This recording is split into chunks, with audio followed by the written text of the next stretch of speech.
And good evening, brother. How are you? I'm good, thank you. How are you? Very well, thank you. Very well. I don't want us to waste so much time.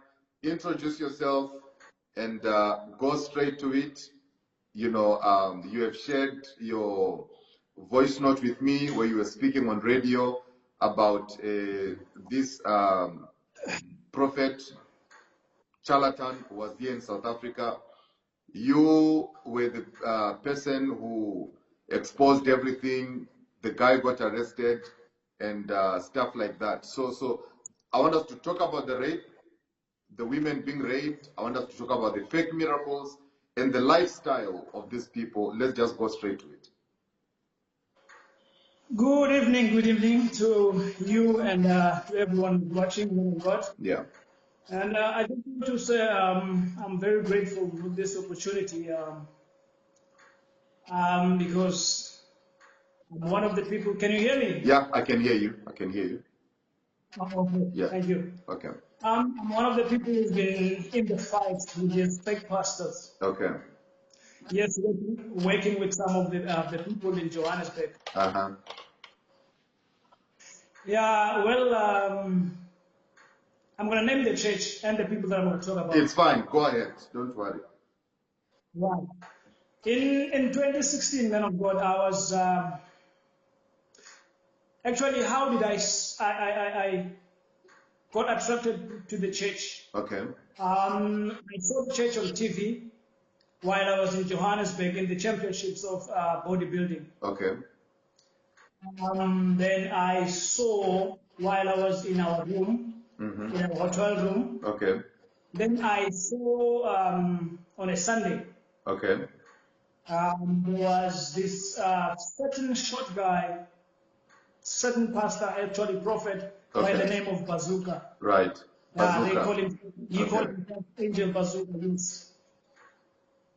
I saw Angel Bazooka performing some miracles, which I thought they were miracles then. Okay. Up until I got involved into a church, only to find out they were not miracles. It was just something organized. Okay. In 2016, when I got there, that is the time I got into the church.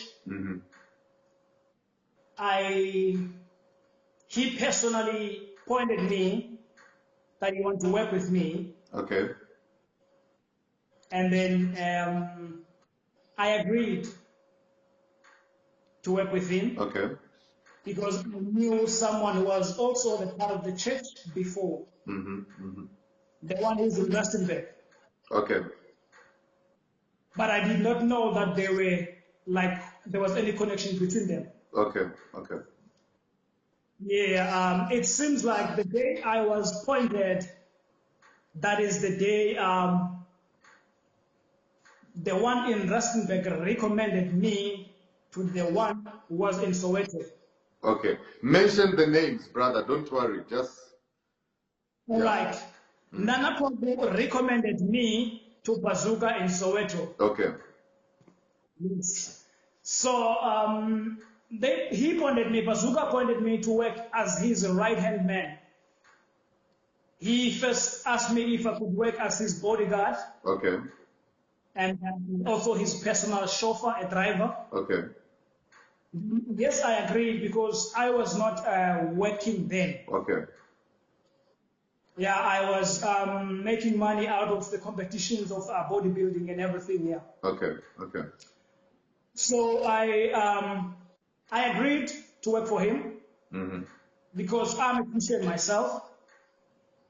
So I liked the idea of working at the church.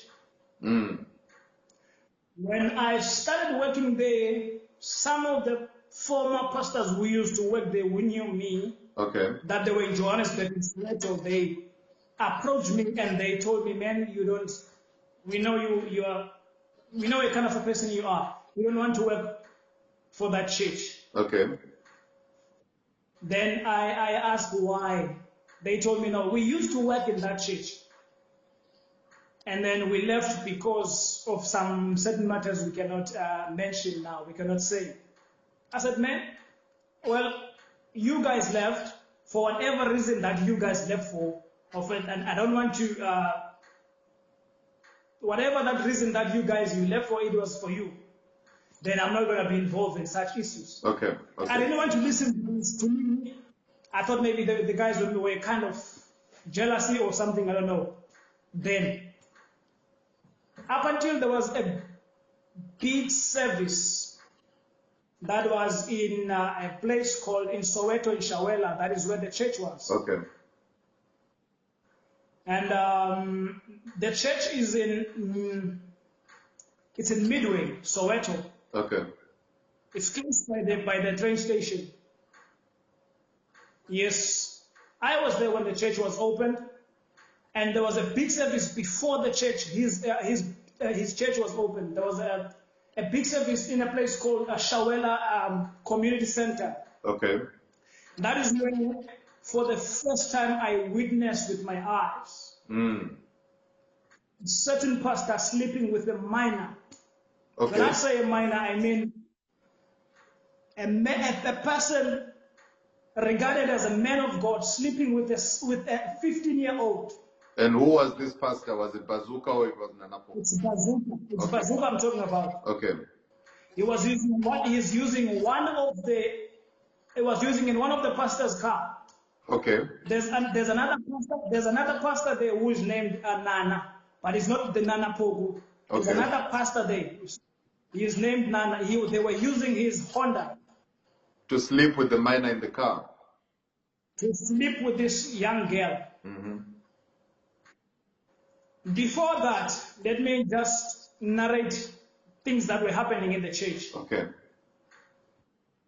As I got there, within a year, while I was there, I witnessed a lot of things. There was a certain lady, and the girl is the one who was hiring people to come as if they were sick. They must come and act as if, actually they were paying them 300 rands. Okay. To come and act in the church as if they were sick, number one. And some of them, they would come and testify as if they received maybe a certain amount of money. Like you would come during the testimony time and say maybe you received 1.5 million. This girl, there were two of them. They were working specifically around Johannesburg to hire people. I knew them because I am the one who was driving for those ladies. To go around searching for people, desperate people who wanted money. Okay. Once they find those people, they rehearse what must be done, what they should do on the day at the service. I know what Sister Fundi is talking about. Maybe she's just talking about maybe what she has heard. I'm talking about what I was involved into. I was part of it, of what I'm telling you. After the church, the lady will be paid. He will get money to give to his people. And the lady was told that only 300 rands, nothing more, nothing like that. You only give the people 300 rands. That is how much the people were being paid. Okay. The things that were happening there, the guys were sleeping with people's wives. Married people. What I'm talking about, I'm not talking about a story that I've heard from someone. I'm talking about someone. I was the person who was standing in the Bazooka's office door. You wouldn't go into Bazooka's office without going through me. Okay. Every day I'll be standing there. If ever you want to go through, you will find me there, standing there. So I must be the one who passes the message that so-and-so wants to see you. So this went on for quite some time, and then I tried, after I found out that he was sleeping with the minors, I tried to take it to the elders of the church, thinking that they don't know nothing. The elders of the church, they knew, because they were benefiting. Okay. Some were supplying him with water. Some were supplying him with water. Some were supplying him with so-called anointing oil. You see? So they were benefiting. They knew everything that he was doing. Because some people that were at church, they gave their daughters to that guy, Bazooka. Okay. Because they were making money out of that. How? It's just that I don't want to call names of them. Because there are people that I personally know, women, elderly people that were the part of the church, that their daughters were sleeping with the guy so that he can bring business to them. I know very well because each and every time before the service starts on a Sunday, on a Saturday, we must go and fetch the water into this woman's house. She's the one who was supplying the Bazooka with the water, the stickers and everything. It was done in the house of this lady. Okay. And then at the end of the day, the lady will be paid a certain amount. Yes. So all this I took it to the elders of the church. And then I tried to reason with them. I asked them, do they know what is happening at the church? And then I found out that they knew everything. Then that is when I approached Bazooka personally.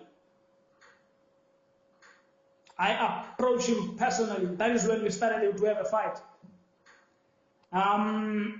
He called one of the guys, and then he said he said a lot of things about me, that I'm jealousy of him.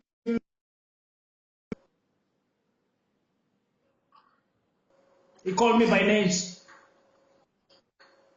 He tried many times while I was working with one of the SAPS guys. He tried many times, not just once.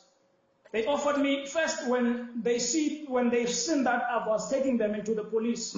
That is when they started negotiating with me to give me money. Okay. So okay, I must not go forward. I told them straight that I'm going to take your money, but I'm not going to be silenced. Yes, I do want money. I came here because I wanted money. I will take your money, but I'm not that your money. Your money is not going to make me silent. I will take it because I want it. And yet I will continue go on. And that is what I did. Went on with the case. I opened the case in Soweto, in one of the police stations in Soweto. We opened the case. If I tell you that Soweto, especially around Shawela, okay, Bazooka has got more than 5 children there. Sure. He's got children. He's got lots of children in Soweto because of the girls that has been sleeping. Some of them, they were when he met them, they were like they were still virgins. And you will see him when he's preaching. He is so good in seeing a virgin. If he's preaching, he'll be like, if he sees maybe a certain girl, he'll be like, are you a virgin? Sometimes he will ask everyone to pray. While they're busy praying, maybe he will come to me and say, call that certain girl. And then he will point a girl that he wants me to call. And then they will exchange numbers. And then after exchanging numbers, that is when,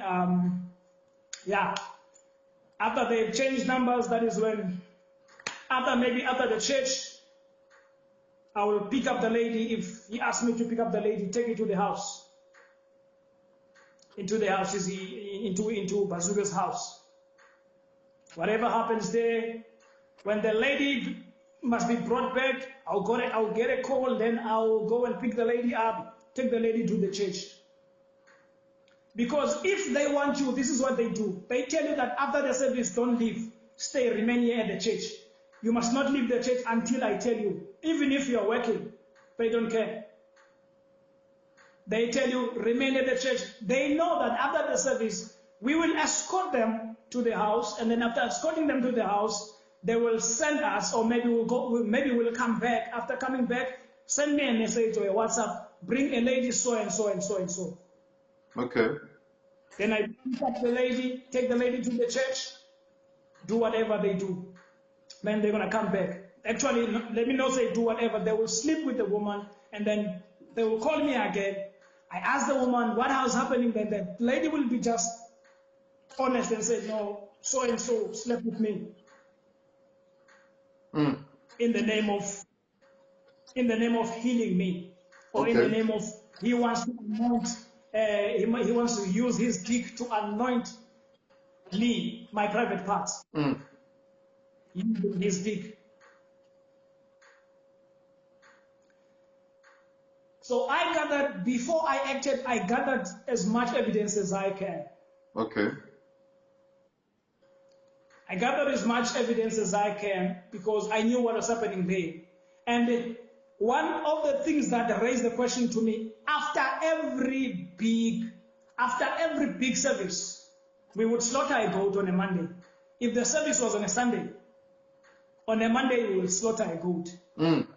And the funny part about the goat will not be eaten. It will be burnt into the fire. And the fire will only be made by a tire. Okay. The fire must be made by a tire, and the fire must not be made anywhere else, but it must be made at the church. After every big service, we must go and look for a goat, not just any kind of a goat, a certain kind of a goat. Bring the goat into the church, make a fire. After making a fire into the church, we must burn the whole goat. I'm not talking about stories, I'm talking about what I was part of it. So after every service we would do that. We would do such things. So when everything like this, while everything like this is happening, where's Nana Pokwe at the time? Every big service, he was there. Okay. Maybe he would come in, maybe as a guest speaker, or as a special speaker, or maybe as a speaker of the day.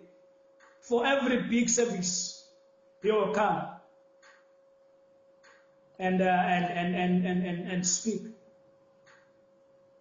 For every big service, he was there. But maybe he would start conduct a service in Rustenburg and then come back. Maybe after an hour while the service is on. Yeah. Sure. I'm busy. Okay. Yeah. Wow. So what then happened to the cases that were opened and everything? We opened the case, and then after opening the case, Bazooka was arrested. And then at somehow he got himself a bail. Very shady way. He got himself a bail, and then after he got a bail, he left the country. Okay. He left the country. He knows where he is. He's a refugee in South Africa. He knows any moment he sets his foot here, we will know, and we will be after him. Look, Bazooka is out. Bazooka is gone. He's out of the country. But he left a brother in South Africa. Nana Poko, what do you have to say about him? He left his brother, and the sad part about the people that his brother keeps on hurting. I'm talking about Nana Poko now. Okay. Because if you can go to that Rustenburg, it's the same as Bazooka. There are a lot of children there. A lot of children that look exactly like him. Young girls come to the church very honestly coming to the church thinking that they are here maybe to get the blessings or maybe to worship God and everything, but only to be taken advantage by the so-called men of God. The sad part about the people in Rustenburg, the certain ladies that I know, one is out of the country, they are scared to come forward, although they have seen what I've done in Soweto, but they are still scared to come forward, because I know the ladies that have been raped by Nana Pogo. I know them, I personally know them. It's just that they are too scared to come forward. Why are they scared? I don't know. Maybe they're too scared. Maybe because they were threatened, or maybe they think that he's got this special power. I'm here. I'm still alive. Nothing happened to me. I'm working. I'm employed. Nothing has happened to me. I'm like this. I'm still like nothing has happened to me. If they are scared of it, instead he ran. He's the one who ran away. You see. He's the one. So I keep on telling them, guys, why are you scared of these people? Come, we want to help you. I've got people in higher places. I've got people that I'm working with in the authority that I'm working with. Bazooka cannot do anything to you. He cannot do any harm to you. He's just a small boy who's pretending to be just someone who's got powers and everything. Both with his brother, criminal Nana Pogo. They are just these people who are pretending to be men of God, of which is their fakes. They are nothing but fake. They tried by all means to threaten me, but I told them, if you want me, come to me. I'm here. I'm waiting for you. I'm not scared of them. I told them straight into their eyes. They tried many times. They knew where I stayed. I changed places where I stayed. And then I approached them into the church. After he ran, I said, I've heard that you guys are looking for me. I'm here. And then instead, they put people and police outside their gate to block me not to get into the church. Sure.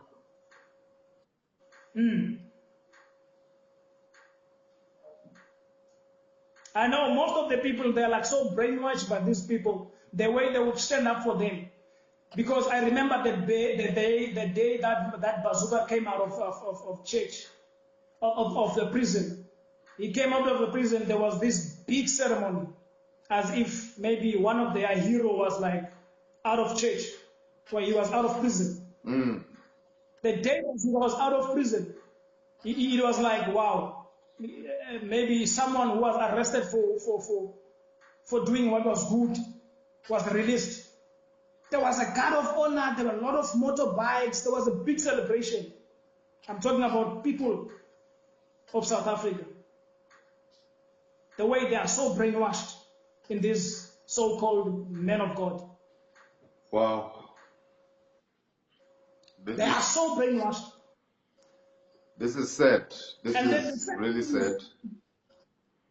The sad part about them, men of God, is this. Most of the people that go there, they don't know anything about God.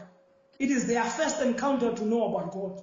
They only go there to see, they see miracles happening on their TVs, and then they think it is the greatest thing. They think that the miracles are real. That is all lies. I've got guys I know. I can point them out. I've got guys that were being paid 300 rands to go and perform and say that I was sick and wheelchair and everything. Everyone who goes there and perform those things, they are just paid. They are paid.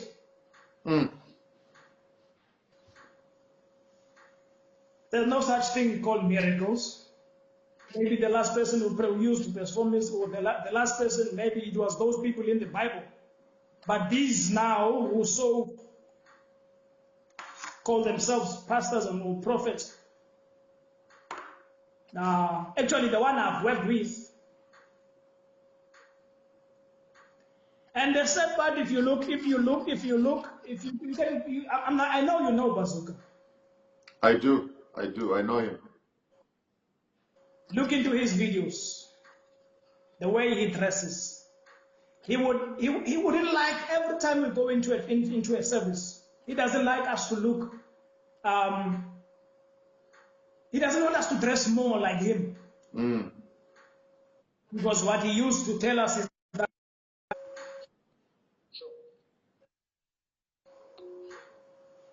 all the women in the church, they belong to him. So if you dress too much, or you dress to kill, or you dress more than him, he will try by all means to disgrace you. Sure. Thank you, my brother.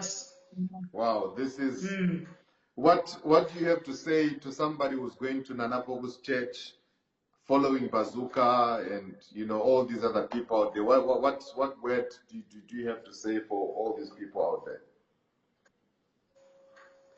I just wish and pray that they may see his true colors, and I just want to warn them that he's not a man of God. What I am saying, I would say it right in front of his eyes. That is, if he could stand to be independent. What I'm saying to you right now, I would say right into his eyes. He's not a man of God. He knows it very well. I'm so ashamed of the people that still going there. They're like the lost sheep. They're still looking for a shepherd. I'm very ashamed of them. I wish, and I'm praying for them that God may God help them. Amen. Until someone who's really called by God. God bless you, my brother. Thank you so much. Thank you. May God bless you. I'll be in touch with you. Thank you, man of God. Thank you.